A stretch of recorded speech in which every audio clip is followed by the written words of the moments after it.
The morning sun rose slowly over Tien's rural farm, its golden rays filtering through the dense bamboo grove that framed the property, casting intricate shadows across the dusty yard where chickens pecked lazily at scattered grains. The air was alive with the earthy aroma of freshly turned soil, mingled with the sweet scent of ripening mangoes from a nearby market stall, its vibrant awning fluttering in the gentle breeze. Tieu Nu sat hunched on the weathered porch, her arms wrapped tightly around her son Dway, his small frame trembling with fever as he nestled against her chest.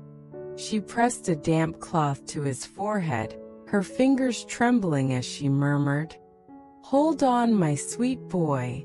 We'll find a way to make you better soon." Her eyes darted toward the garden, where the first hints of morning dew glistened on the leaves, a stark contrast to the worry-etching lines into her face. James, known to the locals as Truong, emerged from the shed, his hands rough and callous from stacking firewood, his shirt damp with sweat from the early labor. He dropped the logs with a soft thud, his gaze softening as he approached Tieu Nu. "New house Dway holding up? He looks worse than yesterday." Tieu Nu's voice cracked, her hands shaking as she adjusted the cloth. "He's burning up, Truong. Hasn't eaten since last night, barely slept. I think we need to get him to the clinic now." Truong knelt beside her, his strong hand resting on her shoulder, his tone a mix of urgency and calm. "We can't wait any longer. I'll drive. Let's get him to the truck." He stood quickly, his boots crunching on the gravel as he hurried to the vehicle, its faded blue paint chipped from years of use, reflecting the morning light in dull patches. Tieu Nu cradled Dway carefully, wrapping him in a thin blanket embroidered with faded flowers, her movements gentle despite the panic rising in her chest. The engine sputtered to life and they set off, the countryside unfolding around them, rolling rice fields swaying in the breeze, the distant hum of market vendors calling out their wares, and the occasional flash of a farmer tending his crops. At the district hospital, the sterile scent of antiseptic enveloped them as they entered, the white walls gleaming under fluorescent lights, a stark contrast to the chaos of the crowded waiting room.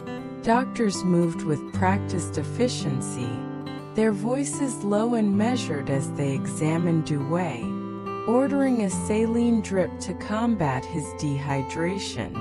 Tieu Nu hovered by his bedside, her fingers entwined with his tiny hand, tears welling in her eyes.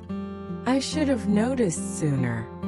He's so weak, Truong." He squeezed her shoulder, his voice steady. "You did everything you could, Nu. He's in good hands now." Truong stepped back, pulling out his phone to call his mother, his gaze fixed on the medical team as they worked. "Ma, it's Truong. Dewey's sick. We're at the clinic. Can you grab some groceries from the market? We'll need food when we're back." His mother's voice crackled through, warm but laced with concern. "Oh, my poor grandson. I'll get chicken, carrots, greens, and maybe some ginger for the soup. I'll come straight to the hospital." He hung up, turning to Tieu Nu with a reassuring nod. "Ma's bringing supplies. She'll cook for us. Just hang in there." The room fell into a tense silence, broken only by the soft beeping of the monitor and Dewey's shallow, uneven breaths. Truong paced by the window, his mind racing with worry for Dway and the mounting pressures at his company. His phone buzzed again, a message from Truong, his trusted colleague. "Boss John's digging for dirt on you, be on guard. He's got something big." Truong's jaw clenched, his fingers typing a swift reply. "Keep tabs on him. I'll deal with it soon." He glanced at Tieu Nu, forcing a small smile to mask his growing unease. An hour later, Truong's mother arrived, her arms straining under the weight of market bags brimming with vibrant carrots, crisp greens, a plump chicken wrapped in butcher paper, and a small bundle of ginger. She hurried into the room, her face crumpling with emotion as she saw Dway lying pale and still under the saline drip. "My sweet boy," she whispered, setting the bags down with a soft thud and pulling Tieu Nu into a fierce hug. "You've been so strong, Nu. I'm here now. Don't carry this alone." Tieu Nu leaned into the embrace, her voice breaking with relief and exhaustion. "Thank you, Ma. He's been so sick. I was so scared I'd lose him." Truong's mother patted her back, her tone resolute. "We'll nurse him back to health. I'll make a hearty chicken soup with carrots, greens, and ginger. Something to warm his little body." She began unpacking the groceries, her hands moving with purpose as she arranged them on a small table by the bed. "I was supposed to lead a community seminar today, discussing party initiatives for rural development and local policies, but I postponed it. Dway needs me more than those meetings." Truong watched his mother work, his thoughts a tangled mess of concern and determination. "Good call, Ma. We need you here more than ever." He paused, lowering his voice as he glanced at Tieu Nu. "Nu's ex showed up at the farm last week, demanding to see Dway. I've got Truong checking him out, but I don't like his intentions." His mother's eyes widened, her voice dropping to a hushed whisper. "That man abandoned her when she was pregnant, left her to struggle alone. Why's he back now after all this time?" Truong frowned, his tone grim. "Could be after Dway or something worse." "I'll stop him, Ma." Tieu Nu overheard, her face paling as she clutched Dewey's hand tighter. "I don't want him near my son. He's got another family now. Why can't he leave us alone?" Truong knelt beside her, his voice steady and firm. "He won't get close, Nu, I promise. Tongue's on it, and I'll handle the rest." His mother nodded, her expression fierce. "You're our family now, Nu. We'll protect you and Dway with everything we have." She picked up her bags, her voice resolute. "I'll go cook, be back with food soon. Stay strong, both of you." As she left, the hospital's sterile silence pressed in, and Truong felt the weight of John's schemes and the ex's shadow looming larger, his resolve to shield his loved ones hardening with each passing moment.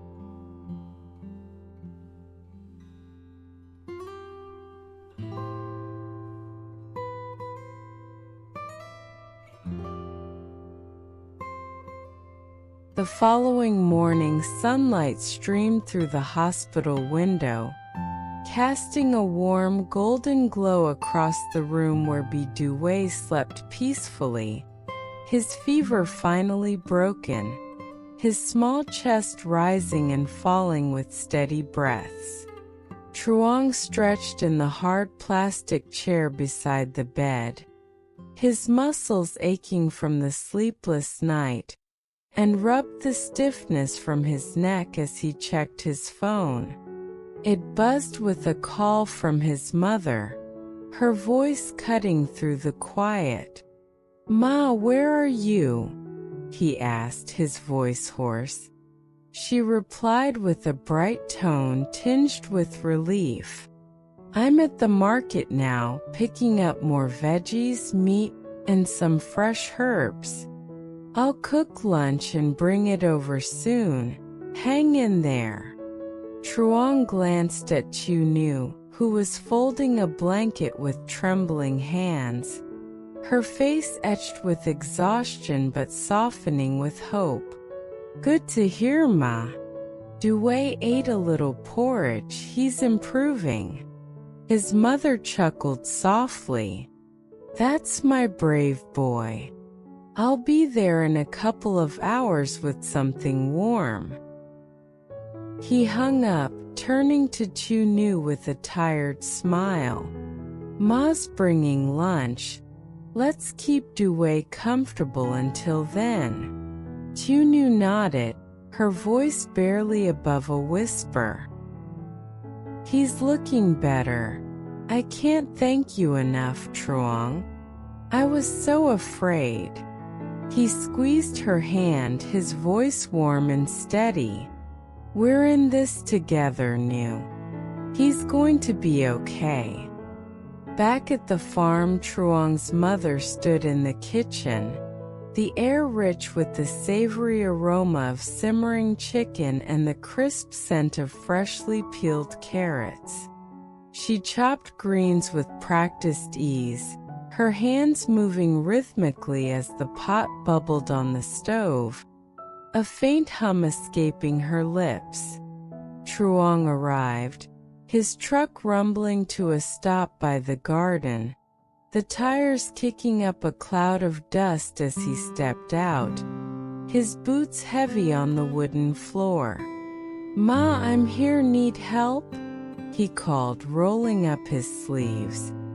She turned, wiping her hands on her apron, her face lighting up with a weary smile. Perfect timing, help me boil these veggies.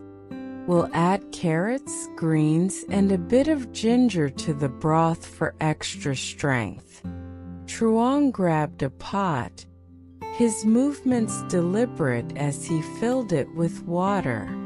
Smells like home already. Dway'll love it when he's back. As they worked, his mother glanced at him, her tone shifting to a cautious probe. Any news on John or Nu's ex? I've been worried sick.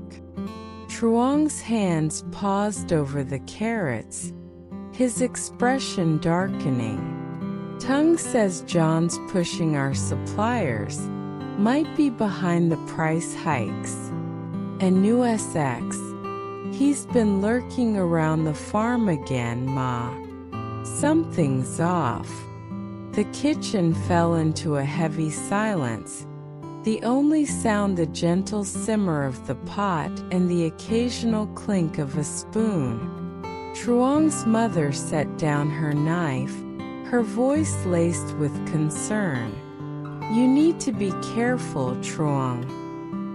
John's got a vendetta, and that ex is trouble waiting to happen. Nu and Dway deserve peace after all they've been through. Truong nodded, his jaw tight as he resumed chopping. I know Tung's tailing the ex. He's remarried, but he's still sniffing around. Could be after Dway, or worse, trying to scare Nu. His mother's eyes narrowed, her voice firm. Don't let him near them. Nu's suffered enough, she's family now, and Dewey's like my own grandson. Truong gave a small, strained smile, his voice low. I won't, Ma. I'm thinking of building a life with her, once this storm passes. His mother's face softened, a tender smile breaking through her worry. She's a good soul, Truong. I'd welcome her as my daughter-in-law with open arms. They continued cooking, the kitchen filling with the comforting scents of herbs, steamed veggies, and rich broth. Truong's mother handed him a container of pickled greens, her voice warm. Nu loves these with her rice. Don't forget to take it. He nodded, loading the meal into a large basket as they prepared to return. At the hospital, Tieu Nu's face brightened at the sight of the food, her voice thick with gratitude. You didn't have to do this. It smells like a gift from heaven. Truong unpacked the steaming bowls, his tone gentle. We wanted to, Nu. Let's eat. Dway needs it and so do you. You've barely rested. They shared the meal, the warmth of the soup easing the room's tension. The clatter of spoons against bowls a soft rhythm. But Truong's phone buzzed with another message from Tung. John's meeting with Tien would tomorrow. X was spotted again with a note demanding Dway plan. His grip tightened, his voice a low growl as he muttered, "This ends soon." He turned to Tieu Nu, his tone calm but resolute. We'll get Dway home tomorrow. I'll ensure it's safe. I need to handle some business first. Tieu Nu's eyes widened, her voice trembling. Is it John again? Or him? Truong nodded, taking her hand. Both. John's scheming with suppliers, and your ex is pushing boundaries. I won't let them near you, I swear it. His mother, sitting nearby, added firmly, We're your shield, Nu. Rest easy, we've got this. Tieu Nu squeezed his hand, her voice steady despite the fear in her eyes. I trust you, Truong. The afternoon wore on, the hospital's sterile walls seeming to close in as the threats outside grew more tangible. The beeping of Dewey's monitor a constant reminder of the fragility they fought to protect.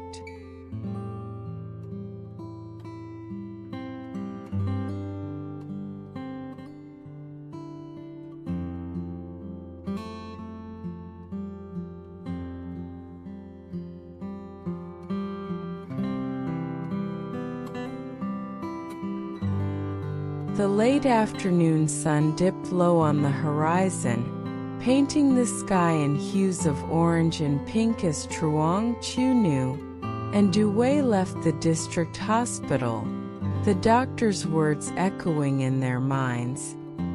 He's recovered well, take him home but keep up with his medicine. Dway clutched a small sun-warmed orange from the market stall outside, his face glowing with a shy, triumphant smile as Truong lifted him into the truck, his small legs dangling. Tieu Nu walked beside them, her steps lighter than they'd been in days, her voice soft with relief. I can't believe he's better. Thank you, Truong, from the bottom of my heart. They drove back to Truong's mother's house in the city, the air carrying the sweet scent of fruit and the distant clatter of chickens from neighboring farms, the landscape a comforting blur of green and gold.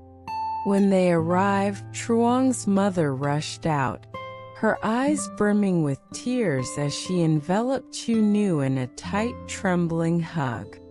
Oh, Nu! I'm so glad you're back. I was so moved seeing you return with Dway. He's my heart.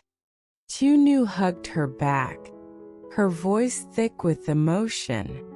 We couldn't have done it without you, Ma. You saved us. Inside, the table was a warm tableau of care. Leftovers of chicken soup, steamed veggies, a bowl of fragrant rice, and a plate of sliced oranges from the market, their bright color a celebration of life. Dway perched on Tieu Nu's lap, eagerly grabbing a piece of fruit, his voice bright and clear. Cam ngon, bà. Truong's mother laughed, ruffling his hair with a tender hand. Eat up, little one. Grow strong and healthy for us. They ate together, the room filled with the soft clink of spoons and the warmth of shared laughter, a stark contrast to the trials they'd endured. Truong's mother turned to Tieu Nu, her voice thick with pride. You've been so brave, Nu. I'm proud of the mother you are. Tieu Nu smiled, her eyes wet with gratitude. I just want Dway safe and happy. That's all I've ever wanted. Truong took her hand under the table, his voice a low promise. He will be. I'll make sure of it, no matter what it takes. But his phone buzzed, a jarring note in the peaceful moment, pulling him back to the dangers lurking beyond. After the meal, Truong stepped outside, the evening sky deepening as he dialed Tung, his breath visible in the cool air. Tung, what's the update? He asked, his voice taut with anticipation. Tung's reply was urgent, cutting through the quiet. John's deal with Vienne Wood is set. He's cutting us off completely. Nu's ex left a note at the farm demanding Dway. Things are heating up. Truong's fist clenched, his tone icy. I'll confront John tomorrow. Get the authorities on the ex. I want him stopped legally and fast. He hung up, turning as Tieu Nu and Dway emerged, ready to return to the farm. Tieu Nu's voice was soft, tinged with fatigue. Dewey's tired, let's head back home. His mother nodded, her voice warm and resolute. I'll come too. Keep you company and watch over my grandson. They piled into the truck, the farm's silhouette growing clearer as night fell, the stars beginning to pierce the darkening sky.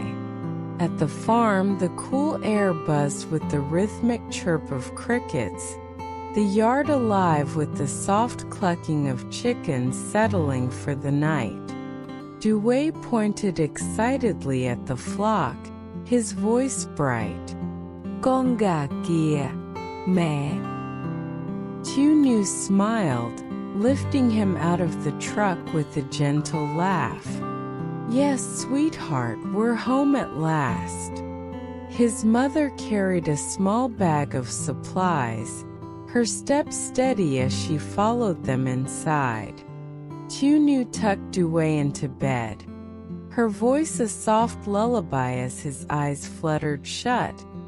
The room bathed in the warm glow of a single lantern.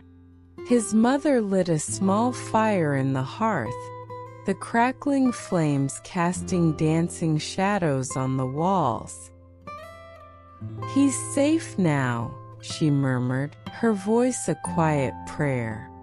Truong stood by the window, scanning the darkness beyond, his heart set on protection. I'll keep you both safe, he vowed silently, the weight of his promise a steady anchor. As the stars multiplied overhead, the threats of John's corporate sabotage and Tieu Nu's ex loomed large. But for this night, his family rested in a fragile, hard-won peace.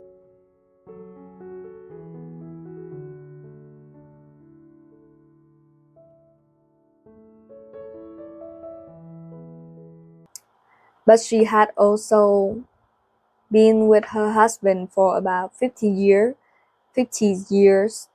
She talked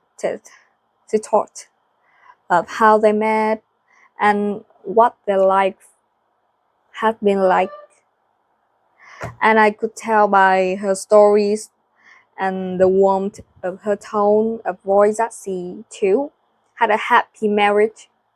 Then it was my turn, and all I could do was cry as I told the story of my own husband's battle with cancer and chronic pain. As unquote, I'm used to asking people what they have learned from their experiences, so it was natural for me to ask her for advice on what happened her deal with the crushing grief. Obviously, she has been doing something right to be so full of vitality and joy after such a short time. She described it, her travels around the